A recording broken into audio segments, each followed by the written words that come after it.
Good morning. Welcome to Viewpoint, your program of personalities, politicians, and perspectives. This morning we're going to start. We have a really interesting guest. We're going to quit fooling around and get right to him this morning. We always start Viewpoint with a kudo or two. We'll start number one with Lincoln College. They've added a new bachelor's degree to their program out there, and their Bachelor of Musical Arts. And that just, again, is typical of what President Gerlach has done since he's come aboard our ship out there, marketing Lincoln College in other fields. And this is going to be an excellent opportunity for somebody who wants to work with music in their career. So Lincoln College is now offering a bachelor's degree in music. The other thing we ought to mention this morning is the Lincoln Community Theater, Judith K., is once again reviving itself. You know, that's been a difficult struggle during this past year with this whatever that virus is that's been going around. You know the name of it. Anyway. Does it escape you right now? Corona has to do. I know it had to do with beer. I remember now. Sometimes if you just keep talking, the word will come back. Yeah. Well, in any event, they've had a hiatus now, and the big thing, the reason I mentioned it, because this gives the youngsters in our community a chance to have a little experience of the theater, and of course the ever-present and ever-attentive and excellent director, Mr. Tim Serby, is directing these kids in a play called The Grunch. The old man knows nothing about The Grunch at all. All I remember is The Grinch, and it's a spinoff from that. But in any event, our kids are going to appear in The Grunch, and we start this Friday night at 7:30 at the Lincoln Community High School. We had to change the venue there. And Saturday night to have a repeat, and then at 2 o'clock Sunday. So go and support those kids. They're our own, and they deserve our support. Go right ahead, Mrs. Busby. If you'd like to introduce our excellent guest. He had a long drive to get here. Yes, you sure did. By golly, you could fall that far. Mr. Neil Stimpert is the president of the Atlanta National Bank. And we keep talking and hearing about the economy, but nobody talks much about the economy in Logan County, America. And you know, that affects all of us intimately. And I'm so glad you came because you were willing to talk about what it's like here. Maybe we should start with housing, since that seems to be about as positive an approach to life as you can get. Mr. Stimpert, thank you for joining us. Thank you very much. Appreciate you asking and welcome the opportunity to talk about the economy here locally. As you said, Judy, nobody really talks about it too much, and obviously it's very important to all of us. In terms of housing, if you've looked and tried to buy a house, hopefully you're pre-qualified or you have cash available, because right now it's a seller's market. And when you try to buy a house, it's usually a quick decision that you have to make right now. So with interest rates low, with lack of inventory, sellers have the upper hand right now. Excuse me, Jude. Go right ahead. I'm sorry. Well, that's all right. No, I just going to mention a friend of several of us up here. Their child is in the Chicago area, and when she went to work up there, she and her husband, and their house was $700,000 and some thousand. That's just a staggering figure to a boy who comes from Burton View. Just staggering. Well, they had to move and sold, and they sold it for $900,000. It's just it's figures it's pretty hard to wrap your mind around down here in Logan County, but in those major metropolitan areas like that, that's pretty common, I guess. It's very common, and in past of my career, we did a lot of financing in the Chicago area. And you're right, Bill, the numbers there are just staggering. And it makes you wonder how they do it. Wages are higher in that area of the world, but not that much higher. So yeah, it sounds to me. How do you do it? I mean, when you get so you're talking about numbers that I never thought I'd be using in my lifetime, and now they're just very common to us. How in the world do people manage? So the typical rule of thumb is 28% of your gross income would be allotted towards housing. 28% of your gross income. Of course, that's, your gross, not your net. That's a big chunk of change. It's a big chunk. And often in the past when we've pre-qualified people and said, well, here's what you're allowed to go to, they're like, I could never do that. And so that 28% of your gross figure, often in this area of the world, we don't come close to, but in your major metropolitan areas, you're looking at 28, sometimes more. Yeah. So, you just have to cut back in other areas. And what's the general length of a home loan anymore? 30 years is typical. Well, that cuts me out.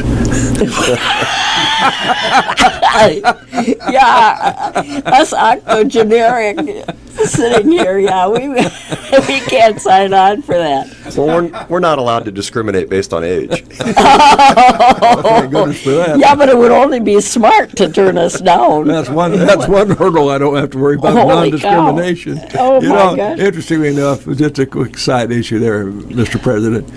We had a gentleman, long deceased now, unfortunately, major force in our economy in Golden County, and grain operator, among other things. And he opened up a real estate subdivision out there and next to the golf course. And so one day I said to him, I asked him how much those lots were, and he told me the figure, and I swallowed a couple of times, and I said, that might be a little rough for me. I might have to reconsider. And he says, can you come up with 5? We'll worry about the rest of it. And now we're on $5,000 to buy a lot out there and build a house and never signed a note with a gentleman. That's the kind of, that it doesn't happen to today's It does not, no. Economic world, but he was unusual. And, but by law, surely that would be frowned upon. Would be, yes. Yeah, they might wonder what the heck what are you getting under the table? Yeah, in retrospect, a lot of things changed for the positive after 2007, 2008, after the financial crisis. A lot of things changed for not so positive as well, though. But, when we lend money, we're held to a pretty high standard in terms of knowing who we're lending to, knowing their financial capabilities, and knowing that they have the ability to repay. And if we can't prove up the fact that you can repay money that we loan to you, it's considered predatory lending. Just as a matter of curiosity, how does a farmer prove up those things? Because he really, he's got to be the world's biggest gambler. He puts the seeds in the ground and says to the good Lord, help the seeds grow, but you don't know what's going to happen.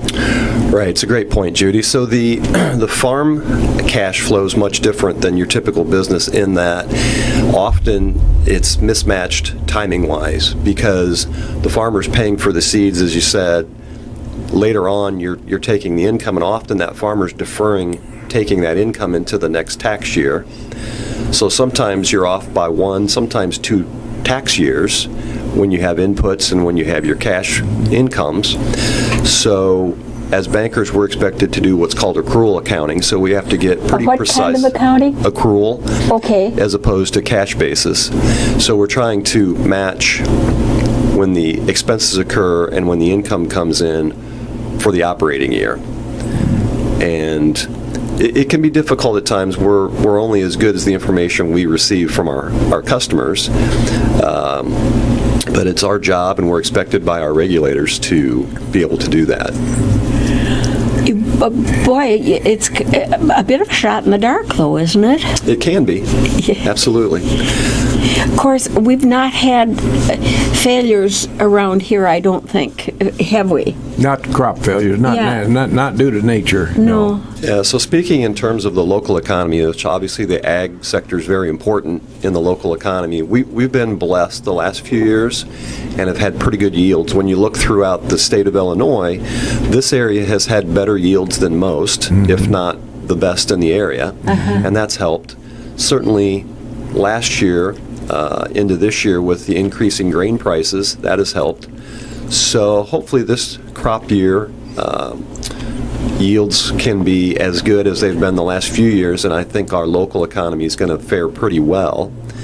The thing that worries me in terms of the local economy is what's going on nationally and how that's going to affect us. Well, and what effects can and will it have? Yeah, it's going to have some inflationary effects, I think.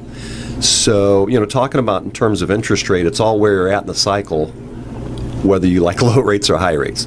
So when people have money to invest right now and they come to the bank to get a CD, the rates are very low. And, that's unfortunate for people who have money to invest and want to live off the interest income. I remember as a young man, my grandmother basically lived that way. She'd have money in CDs, and she was able to get 7-8%. Think of that. And 7 or 8%, you could live off of that if you had enough money. Today, we're talking 0.7 or 0.8% if you're going out long term right now. There is starting to be a widening in the interest rates. Long-term rates are getting higher, but certainly the short-term aren't, and most people wisely are going shorter on your CDs, because why would you put money in at the low rate and tie it up for a long time? You wouldn't. So, again, locally, inflation is going to have some effect here soon. We've all seen it in increasing gas prices. I think our gas prices are going to get worse. Yeah, they will. Effective taxation is going to hit us locally here one of these days soon. Taxes are going to have to go up. It's the only way we can pay for everything that's been going on. Well, some of the people who live out in Washington, D.C. area don't know that there's no free lunch. Unfortunately, I believe that's true. So, yeah. yeah. The politics would still keep our license. Mr. Stimpert, let me ask you a question here. I don't know how to phrase this. Let's say a young gentleman suddenly had a small bequest from his grandfather, and included in that bequest was 80 acres of farm ground, and he wanted to expand. Obviously, 80 acres is not going to make a living off of that. And of course, he has no equipment. You'd have to go buy equipment and so forth. Is it possible for a young man to get a bank loan anywhere?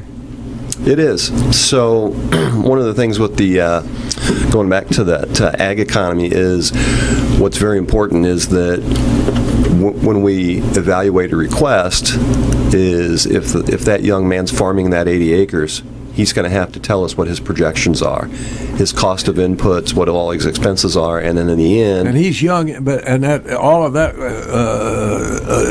terminology is just going to overwhelm him a little bit. And one of the things we do as a locally owned community bank is we take the time to work with our customers to build relationships. Hopefully there's nothing intimidating about working with us. It's all, as I said, building a relationship and working through that with the potential customer. We get to know the customer and then work with them in order to help them through the process. There's also a lot of other resources available through the USDA and then other sources as well. Mm-hmm. And we can help guide them to those sources. 648-5510. Our guest this morning, Mr. Neil Stimpert. He's the fellow you need to go to if you need a couple of bucks at the Atlanta National Bank, a very venerable institution. It's been there a good number of years. Educated Mr. Jim Ash, our producer, engineer, and announcer. And so obviously it has good things happen to it. See, there you go. We also, this is a commercial institution, and we have commercial. Let me see right now. Are you ready to go, Mr. Ash? Right back live in the studios here, high on the hill, County Road 2250. The program, of course, is Viewpoint, that scintillating talk show which appears every Wednesday morning at 08:15 to 0900 hours, bringing to you guests from around the county that try to bring you some important information. Our guest this morning, Mr. Neil Stimpert. He's president of the Atlanta National Bank, which is kind of interesting because seated right to his immediate right is the son of a gentleman who ran the Atlanta National Bank for a long time, Mr. Ash. And so he's familiar with the terms of how do I borrow another $200. We were talking off air, Mr. Stimpert, about the national economy. And one of the things that's been happening is we've got people, because we've decided that in our infinite wisdom to pay them not to work. It's created an employment problem country over, not just here in Logan County. I asked Mr. Stimpert how many employees he had at the Atlanta National Bank, and mind you now, they're performing a real service. Those of us who live in small communities are lucky to have our small community banks such as we do here. And the Atlanta National Bank is one of the premier ones. How many students, how many employees do you have up there, Mr. Stimpert?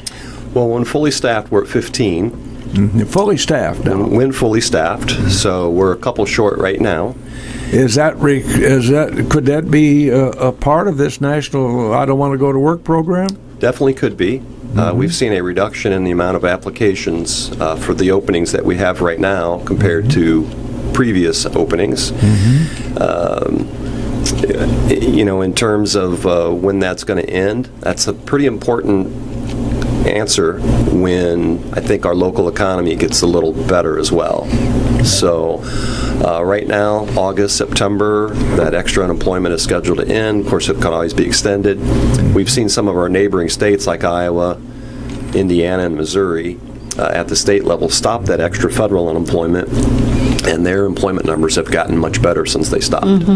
Well, they've had, at Eaton here in Lincoln, they've had a sign hanging on the fence for a very, very long time about now hiring, and you see now hiring here and there. What's your take on that picture? Well, my take is it's going to be a struggle to get back to what I'll call regular employment once the federal unemployment ends, because people have gotten used to not working.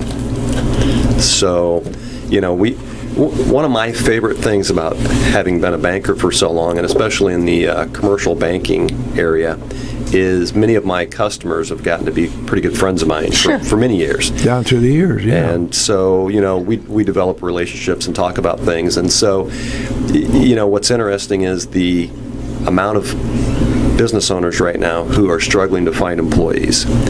And the stories they share. I mean, for instance, we've got one that told me that they had an opening. They hired someone who hadn't worked for quite a while. They came to work, and on the first day fell asleep at their desk. And that was, in the middle of the afternoon, they thought, well, that's because they've been home for a year and could take a nap whenever they wanted. So, it's things like that when you get somebody. So what back do you into do? the Tell your workforce. people who work to go to your mat for a while? You go to the back seat of your car for a Holy while. Friday. Great question. So, someone who's been out of the workforce for a year and not worked, you wonder how quickly they're going to get back into the swing of things. Yeah. I was talking to a friend about this business of people deciding for themselves whether they want to work or not. And she said poppycock. That's just not what's going on. People aren't not applying for jobs because of not wanting to work, because they don't have to. They can make as much staying home.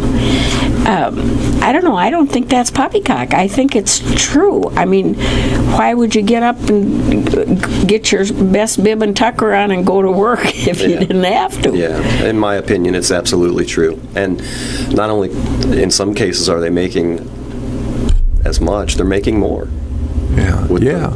See, Well, but you take that's somebody who's wrong. Let's just use the Country Air restaurant as an example, because that would kind of typify, I think, most small restaurants. They have to count on X number of people to show up every day. Well, if 2 or 3 short, or even 1 short, makes a tremendous difference in the management trying to run that place. And we've created, I don't want to go to work because of our programs coming out of Washington. Probably lose my license if I keep too further on that. But in any event, that's exactly what's going on. And it's affecting the economy the country over, border to border and coast to coast. Absolutely. And I think something important that people need to realize is that, there are a lot of things that we're doing locally that hopefully is making a difference, but there's also things that we can't control. And one of them is, the minimum wage. Whether you think people are underpaid or not, when the minimum wage goes from 10 to 15 by 2025, the people that were making 15 aren't going to be happy at 15. They're going to want to be up at 18 or 20. And so, those costs associated with that are just going to drive up the cost of goods and services, of course, because the business has to cover that extra expense. So in the end, people are making more, but also people are paying more for the goods and services that they're buying. So what's the net result? Probably in the end, people are a little worse off. Yeah, you can't gain running it that way. No, and there will be more people unemployed once that minimum wage kicks in too. So, we've got a lot of things nationally going on that are going to affect us here locally in the end, from taxation to minimum wage going up. A lot of things. 648-5510. Our guest this morning, President of the Atlanta National Bank, Mr. Neil Stimpert. Don't ask him for a loan over the air because I'm not going to co-sign. But no, seriously, I don't want to be facetious about this. Banking is a very serious business, particularly, well, I don't know particularly, but especially maybe so in smaller communities where there's more intimacy involved. So you might have a question or two. Don't hesitate. Just be nice to the gentleman, and I'll co-sign your note. Neil Stimpert, 648-5510. Go right ahead, Judith Kay. What about taxes? You mentioned a little bit ago something about tax will be going up.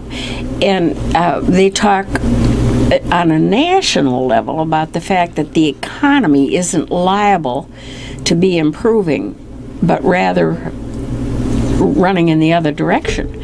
Now, what's your take on what it's doing here, right here in River City?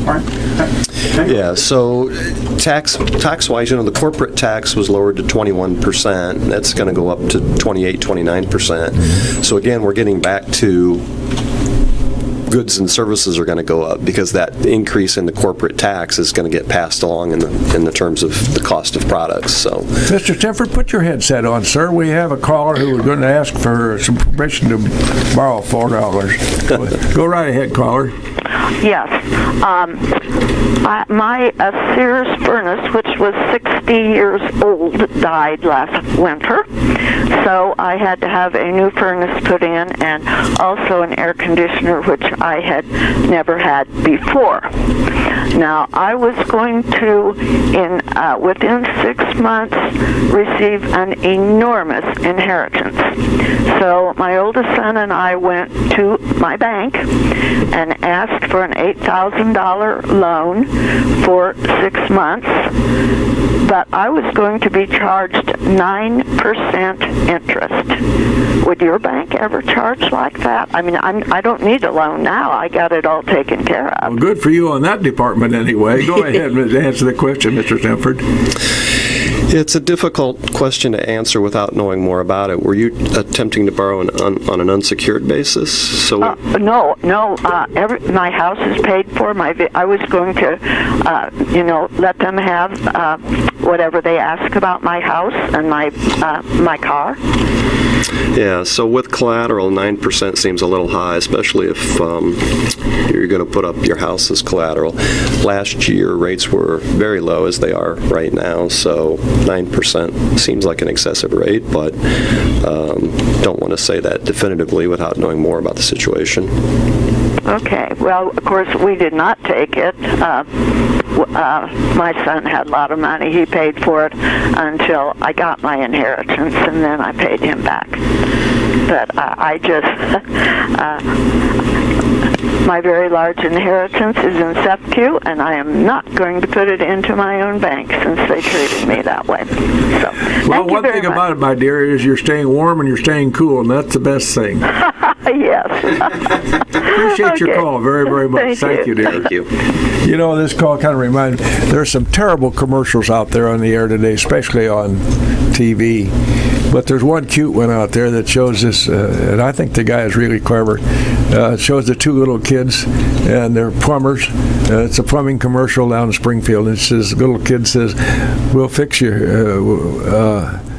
Take the money out of your wallet now. No, take the money How does she say that? Tui, we'll come in tomorrow. Call me next Wednesday and I'll tell you that. No, it says, we'll fix your pipes, not your wallet. Which is rather clever, as opposed to Liberty Insurance. Never mind, we might lose our license. So, Neil, go right ahead, sir. So there's one up in my area, a billboard I really like for an HVAC company. It says, your wife's hot. Call us, we'll fix your air conditioner. That's clever enough. Well, I remember in the early days of, what the heck, Sons showed this little tyke on a billboard, and the dog was pulling her just barely down over her hips, and I think was the name of that product up there. Oh well, that was 1940. Who knows? Was that copper tone? Copper tone. Yeah. Copper tone is exactly correct. All right, let's get serious about this business here. It's very, very difficult for a young farmer to put that plowshare in the ground with any confidence today. There's so many different ancillary expenses besides the cost of the ground and the seed and so forth. Can a farmer come in and get a short loan, say 6-month loan? Yes, definitely. Again, we're going to look at projections. We're going to look at what your cost of inputs are, what your expected yields are. We'll base that on historical yields for the ground itself, and determine what your cash inflows are going to be, and determine if the inflows are greater than the outputs. And if so, there's a makeable loan there. Did they teach you all those sophisticated things while you were in school? Or this is it's called learning on the curve? It's called learning on the curve. Yeah, and sometimes that can be very, very productive, and sometimes you worry a little bit about that. I know there's inevitably that some guy walks out owes you $20,000, and you start to put your head on the pillow and say, I sure hope he makes it. That happens sometimes, but sure. As you talk with other people in the banking industry, what do they say about the food industry? Because they were talking for quite a while about, on the national level, about them being hit very hard because, for one thing, they couldn't get anybody to come to work, and secondly, the expenses went on, and they were just in a world of hurt. How does that picture look now? Right. So the restaurant industry itself, if they can find employees, are doing pretty well right now for the most part because of the demand and the people who are cooped up for so long and who want to go out or even just buy carry out or whatever.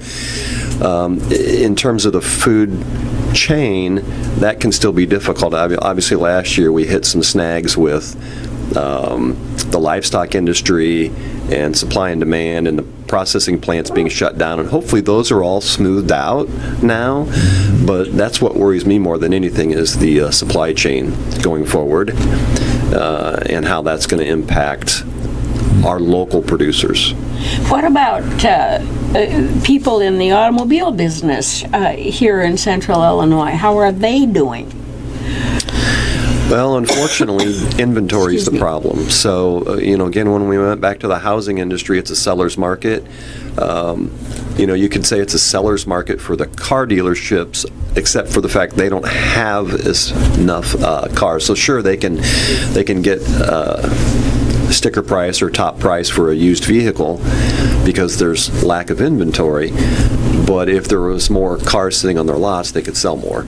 And that right now is a difficult situation because of, again, supply chain, the inability to get new cars for whatever reason, whether it be the microchips or whatever. So, what about as you talk with other people in the banking industry in Central Illinois?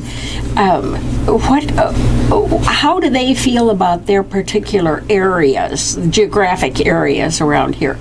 Do they think things are going to look up before too long, or do they think they might look down even? I think everybody thinks things are trending up. with, of course, the concern that they could turn around quickly. We're looking at a market correction in the stock market probably at some point in time. We're looking at rising rates, which for a banker, increasing rates right now would be probably a good thing for some increases. Obviously, you don't want exorbitant increases or to go too high, but with low rates there's such a margin compression that it's difficult for the bank to make money when we're loaning at low rates. No matter how low the CD and savings rates get, you're never going to make enough money when there's not enough margin. So when we're loaning money at 3 and 4%, there's not a lot of money to be made right now. Now, how about you mentioned that you figured taxes were bound to go up, and that makes sense to me. But what's that going to do to us here in small-town America? It's going to impact, obviously, the amount you can save. It could impact what your buying power is. So it could have a slowing effect on the economy at some point. I don't think that's, over the next year or so. Inflation will still be there, but at some point, then higher taxes are going to slow the economy. So we're in a cycle, and I think we're on the uptick right now. But unfortunately, you mentioned an important word, Neil. You mentioned the word save, S-A-V-E. That can be an important, really make or break factor for some people. Definitely. And part of what happened in 2007, 2008 is we'd got into a cycle of homeownership without down payments. And when house values stopped appreciating, the model crashed because people couldn't bail themselves out with equity that had been built through appreciation of value. And when you have no equity and your house doesn't appreciate, you can't bail yourself out with a refinance when you needed to. So we got into high levels of spending without much savings, and that just didn't work. That leads to foreclosures. Absolutely.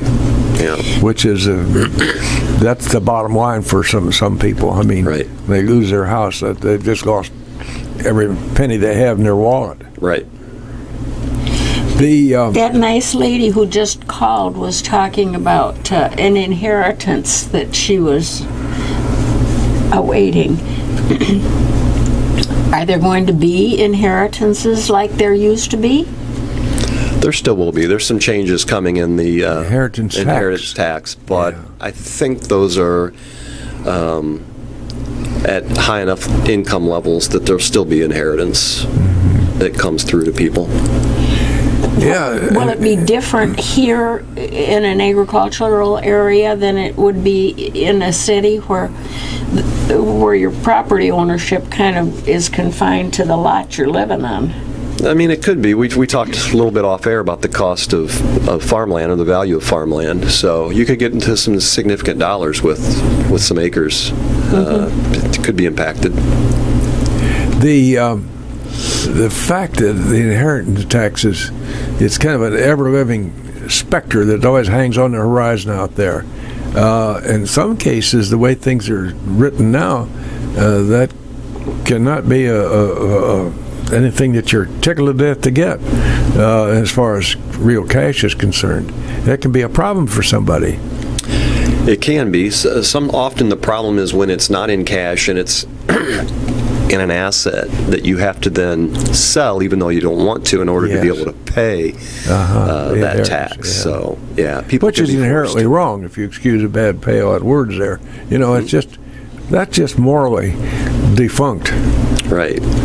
To have to borrow money to pay your inheritance tax. There's something wrong with that equation. I agree. And the smart boys out there who think they're so smart sometimes, and sometimes are really not at all, they're crunching the numbers out there in the Beltway.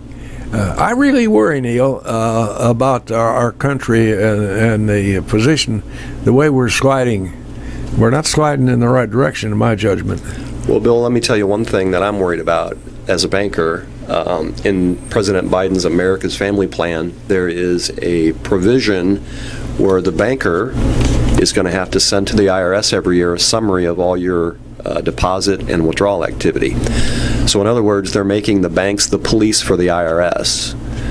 And, that's wrong. I think it's wrong. So I would implore, obviously the bank lobby is going to resist this, but Congress is not going to listen to the bank lobby on this. So I would implore all the listeners and people to write your Congress people in Washington, D.C. at the federal level and tell them you disagree with this because, number one, your financial privacy is completely gone in this case. Number two,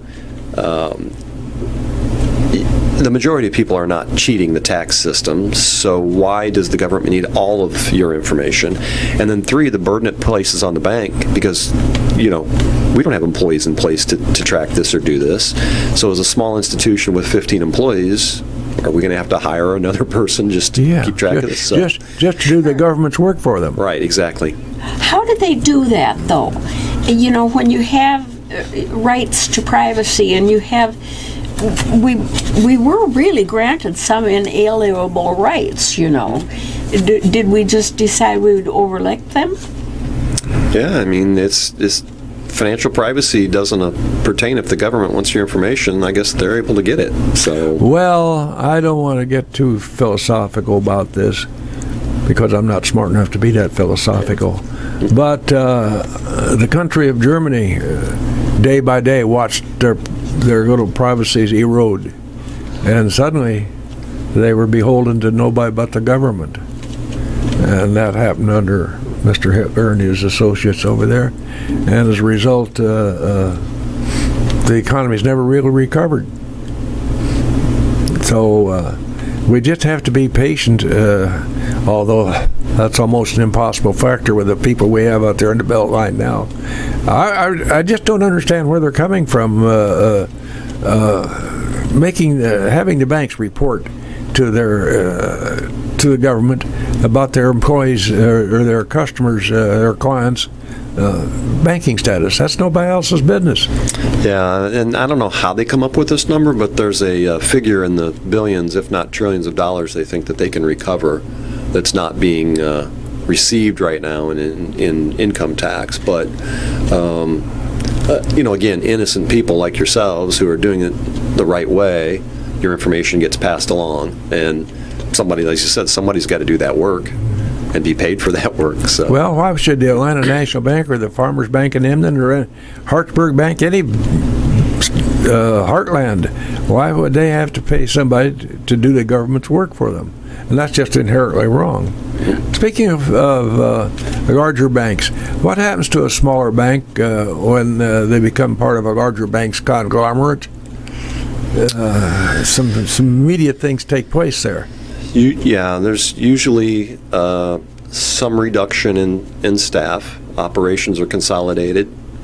So there's usually some job loss. Not always, but there's usually some job loss. There's also some differences, obviously, in account handling and customer service. So the larger institution can bring forward some resources that the smaller institution can't, but in a lot of cases, unfortunately, the smaller institution's customers lose some of that personal touch that they're used to. And I say that having worked at an institution with 15 employees like the Atlanta National Bank and a much larger institution that has thousands of employees. So I see it from both sides. Well, and the bottom line is people, plain, ordinary, everyday people like me, don't really care for that. They've been dealing with Joe Dokes for 45 years at the bank, and he's not there anymore. But she misspoke, Jim. She's not plain ordinary. She's a radio personality. Before we sign off, there's one thing I want to touch about. Right here, this Sunday, I believe, we're going to, this weekend, starting on the 27th, we're going to have an Atlanta cruise in at the Country Air Restaurant. So let's let the banker address that just a minute before we sign off, because that's important. Yeah, anything we can do to help spur the local economy is important. There was a cruise not too long ago, and I believe there were 91 vehicles out of the Dairy Queen, if Is I'm not that mistaken. right? And that drove a lot of traffic and interest in the local community. Those people spend dollars at the Dairy Queen, at Country Air, Casey's, and places like that. So anything we can do to drive traffic to the area is important. Well, we want to urge our not only Atlanta listeners from around Logan County, remember this cruise in. Besides that, you see some rather interesting automobiles, some from out of the past and some of the newer ones. By the way, speaking of some of the newer ones, one of the best commercials I've ever seen is a commercial about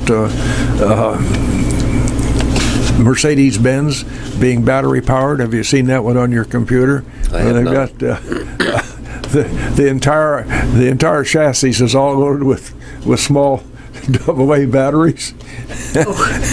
And it talks about how the batteries are easily changed, and the guy pulls the button and thousands of batteries come falling out of this car. So in any event, of a serious note, take some time this weekend to go by the Country Air restaurant and drop a nickel or two there. Our guest this morning, Mr. Neil Stimpert, the president of the Atlanta National Bank. We appreciate you taking your time, sir. Well, I appreciate being here and the opportunity to address some of the local issues in the Logan County area. Thank you very much, Mr. Neil Stimpert. You have the key, Mr.